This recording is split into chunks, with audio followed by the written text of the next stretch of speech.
Hello everyone and welcome back to our channel. In today's video, I'm going to show you how to download Alight Motion on your mobile phone. So without any further ado, let's get into it. At first, open the Play Store on your phone. Now click on the search icon at the bottom right. Now type in Alight Motion in the search bar. Now you can see the install button beside the Alight Motion. Click on it.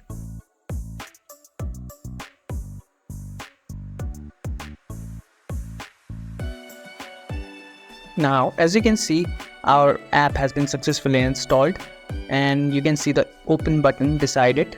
Simply click on it to open the application. And just like this, we have downloaded the Alight Motion application on our mobile phone. If you found this video helpful, don't forget to give this video a thumbs up and subscribe to our channels for more tutorials like this.